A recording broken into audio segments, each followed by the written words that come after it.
First of all, I've got another channel on another platform. The platform is Odyssey, and I want to thank my friend Rob, who has the Feral Human channel and the Just Plain Common Sense channel. He was the fellow that met me and Ricky in Loosedale and had a cheeseburger with us. He drove over there on his motorcycle. Uh, Thanks for telling me about that, Rob. I hadn't heard about that platform, and I have started my channel on most all the others: BitChute, Vimeo. Now, Odyssey, it's Odyssee, odyssey.com. And just look for BC Truck.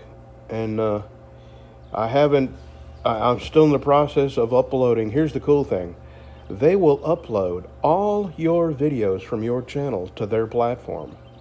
And it may take a week or more. So far, they've got 900 of my videos uploaded, and I got another, 900 to go. So, and they tell me that it could be as much as a week. And then I have to go in and claim the channel, which I've basically started it. I got my name and all that, and put, a picture, the header picture up and stuff like that. It's BC Truck on Odyssey.com. Anyway, I uploaded a video, and it was mostly just my chicken taking a nap on my lap. And in that video, I mentioned how I have 3 dogs. Y'all know this. I have 3 dogs: a black dog, a brown dog, and a white dog. And I made mention of the fact that they all get along and they don't care what the fur of the other dog looks like. Anyway, I just wanted to expound on that for a moment. This is not a preachy channel, but sometimes I get a thought in my head, and I just feel the need to share it. And maybe there's some other people out there that see my point and agree with me. I have a white dog. I have a black dog, who is the oldest dog. That's Sunny. She's 13. He is almost 11. Lucy, the brown dog, she is 8. And these dogs live in harmony in the same house. They eat the same food. We let them all outdoors whenever they feel like it. They're all treated the same. And they all have access to the same love and laps and petting that the other dog does. One dog is not treated preferentially. And on the other hand, none of these dogs think that their fur somehow holds them back, or another fur somehow gives another dog a leg up or an advantage. And do you know why I think they all get along just fine, and they each have the same opportunities for food and love and living inside and being happy? Because there's no outside dogs telling them that they don't.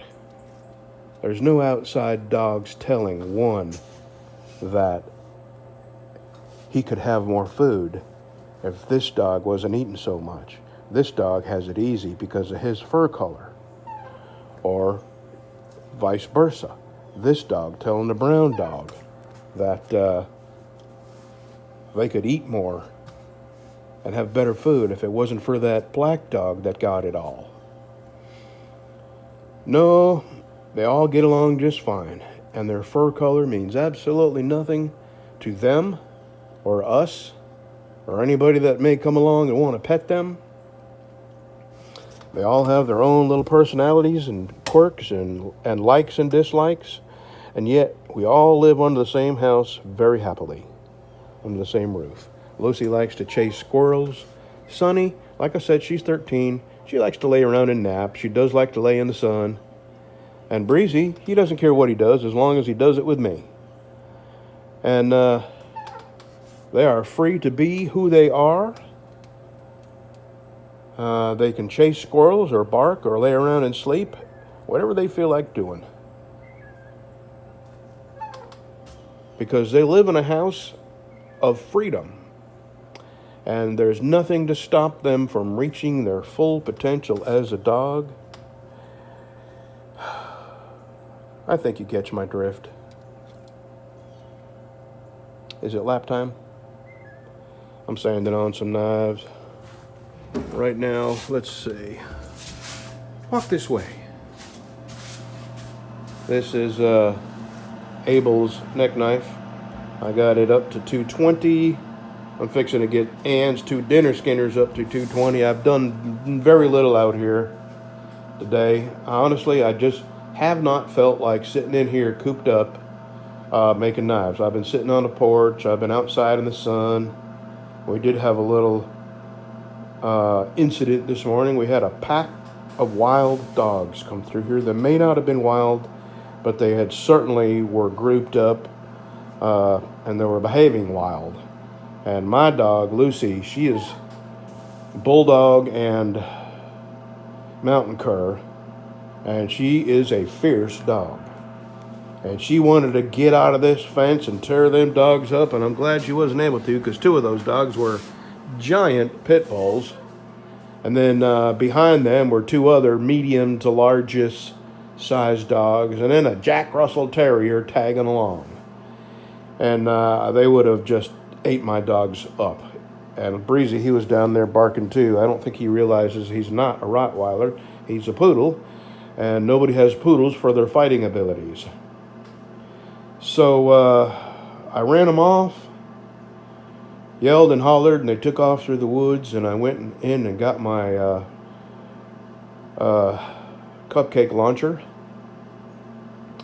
Made sure it was full of cupcakes, put a cupcake in the chamber, and came back out, and I followed them through the woods down here, and down here, way down yonder, way down the hill there, the water, there's like a little creek that runs through here, and when it rains, it's a raging creek, and it tears that fence down.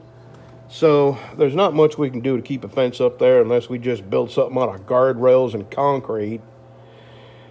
So that's where they could get through if they really wanted to. And fortunately they didn't. I stayed out here with my cupcake launcher for quite a while. I don't want to kill anybody's dog, but if it comes down to my dogs getting hurt or somebody else's dog that got out of their yard getting hurt, you know what I'm going to do. I'm not going to let my babies get hurt. These are my children. So anyway, I know that's 8 minutes. 8 minutes of me flapping my gums about fur colors. I know you get my drift. And I've just been sitting here thinking about, I'm a white guy. And I've worked with black folks and gotten along great and had good relationships. I had a neighbor, Walter, who was a black guy, and we were friendly, and we had interests, and he came down to my house a couple times and hung out. I went down to his house a couple times and hung out. We had a lot in common. He drove a bus his whole life. I drove a truck my whole life. He rode motorcycles. I rode motorcycles. We were neighbors, and we got along just fine. We're the same age, and I don't think most whites and most blacks have a problem. I think it's this small group of people that want to try and, the name is rabble rousers. I don't know what other name to use. They want to cause problems where there normally isn't a problem. I'm not going to say there are no problems. There are problems. I'm not going to say black folks don't get treated slightly different by the police than white folks do.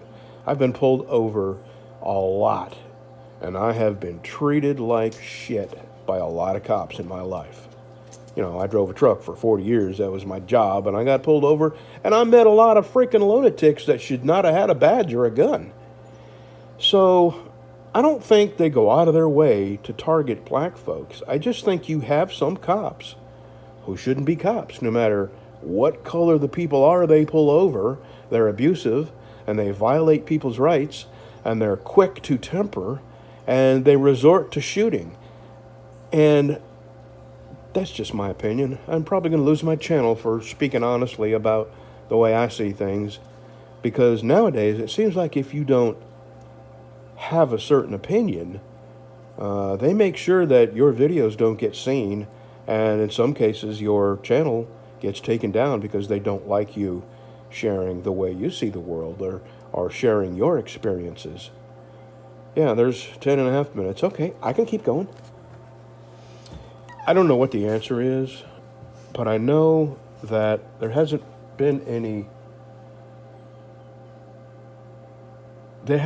this level of anger and violence until it became very, very necessary for some people to succeed politically. And it seems to me like they're stirring up a pot that, by and large, generally, people, if they have a problem, they work it out. And I've never, ever known a black truck driver that didn't get paid exactly what I got paid, and wasn't treated exactly like I was treated, and didn't have access to the equipment that I had access to. And I've worked with blacks my whole life. I was in the Army I was in the Army in the 70s, and I would say it was nearly 50-50 black and white.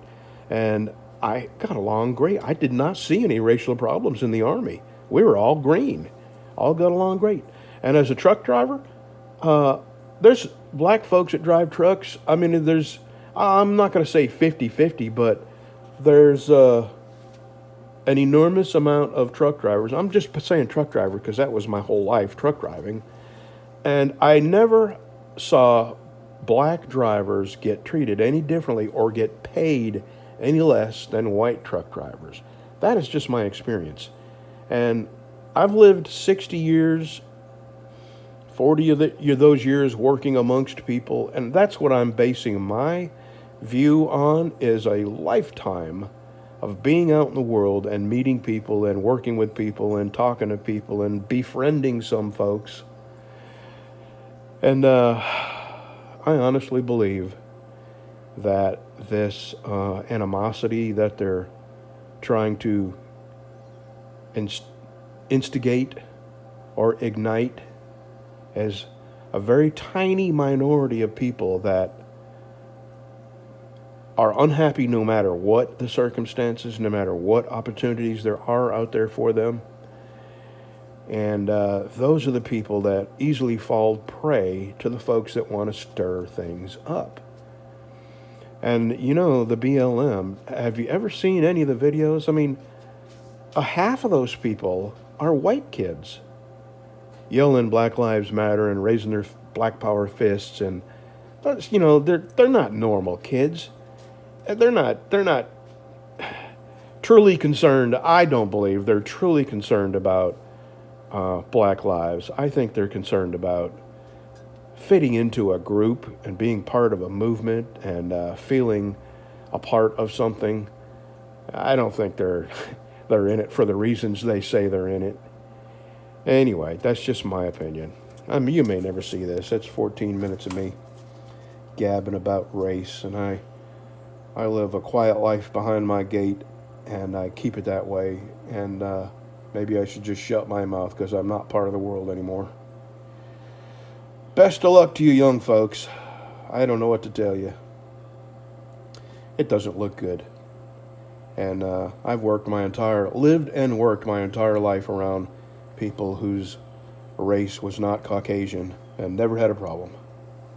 See ya.